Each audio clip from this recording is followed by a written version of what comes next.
بسم الله الرحمن الرحيم.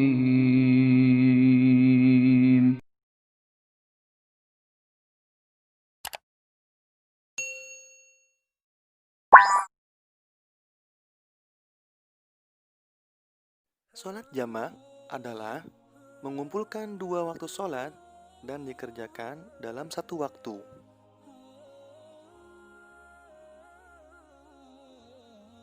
Sholat yang bisa dijamak ialah zuhur dengan asar, maghrib dengan isya, sedangkan sholat subuh tidak bisa dijamak.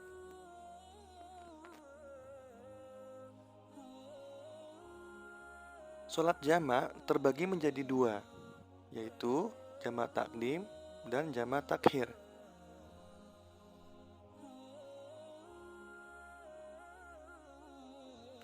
Salah satu sebab dibolehkannya sholat jamak ialah musafir atau dalam perjalanan jauh.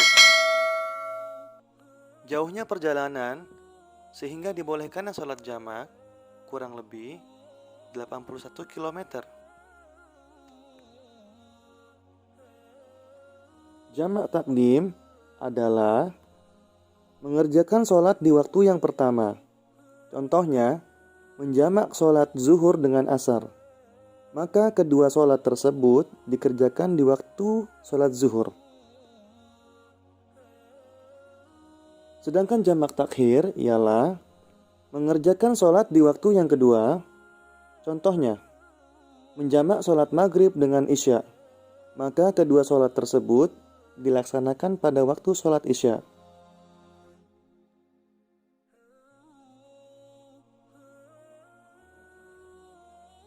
Seorang musafir boleh menjamak sholatnya jika berada dalam perjalanan yang diperbolehkan dalam syariat atau dengan tujuan tidak bermaksiat pada Allah Subhanahu wa Ta'ala.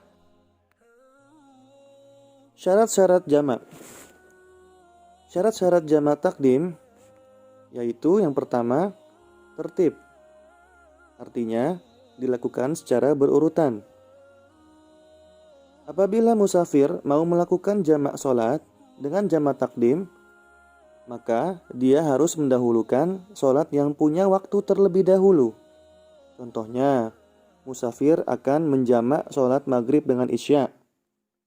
Maka dia harus mengerjakan sholat maghrib terlebih dahulu.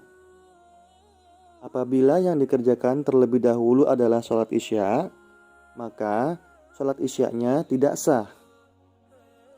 Dan apabila dia masih mau melakukan jamak, maka harus mengulangi lagi sholat isyanya setelah sholat maghrib.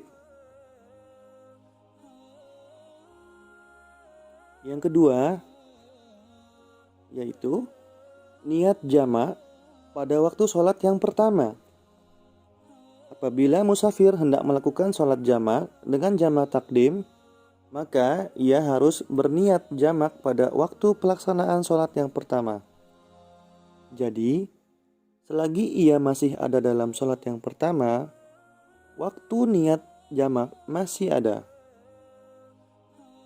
Tetapi, yang lebih utama, niat jamak dilakukan bersamaan dengan takbiratul ihram.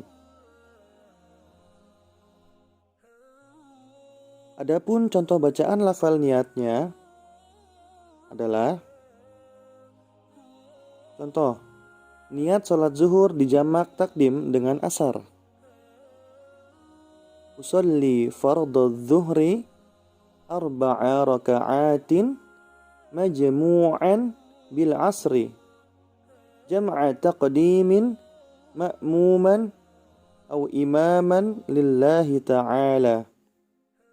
Artinya, saya melakukan sholat fardu zuhur sebanyak 4 rakaat dikumpulkan dengan sholat asar dengan jamak takdim menjadi makmum atau imam karena Allah Ta'ala.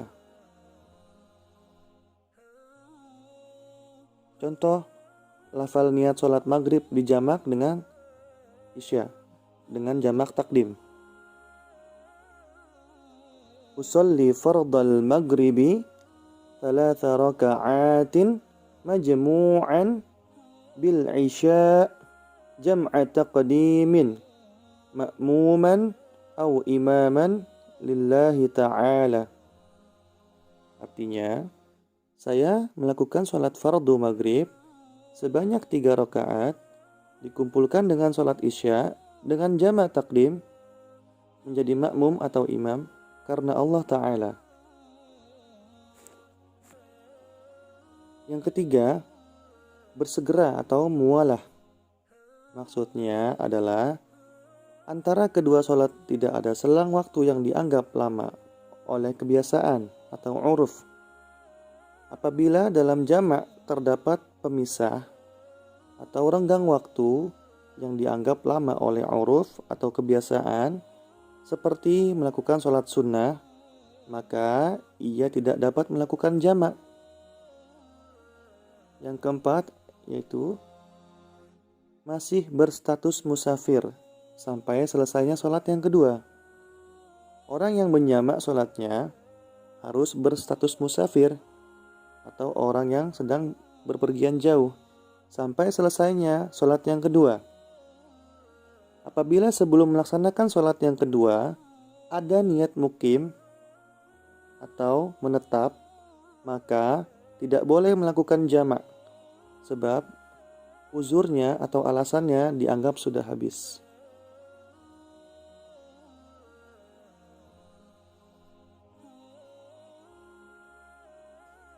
Syarat-syarat jamak takhir. Syarat-syarat jamak takhir ada 2. Yang pertama, niat jamak di waktu sholat yang pertama.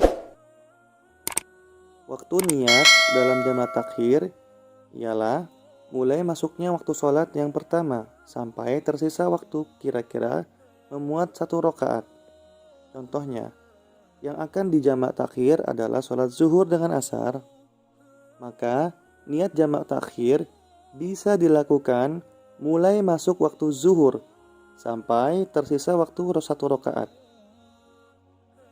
Jadi, apabila seseorang yang hendak melakukan jamak takhir namun tidak niat jamak sampai waktu sholat yang pertama habis, maka orang tersebut berdosa dan sholat yang pertama menjadi qadha, bukan jamak.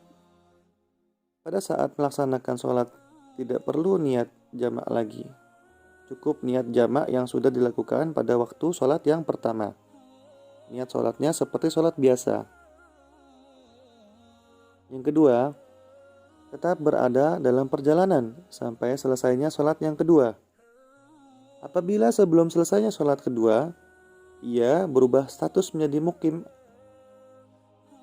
baik dengan niat mukim di tengah-tengah sholat atau ragu apakah dia niat mukim atau tidak, maka sholat yang pertama tidak jadi dan harus diqadha. Hanya saja si musafir tidak berdosa. Sebab-sebab melakukan sholat jamaah tidak hanya untuk musafir saja atau orang yang berpergian jauh, tetapi boleh juga bagi orang yang sedang sakit keras. Jika misalnya ia mengerjakan sholat satu persatu di masing-masing waktunya, maka sangat menyulitkan atau dalam keadaan masyaqqah syadidah. Ini merupakan pendapat Imam Nawawi dalam kitab Al-Majmu'.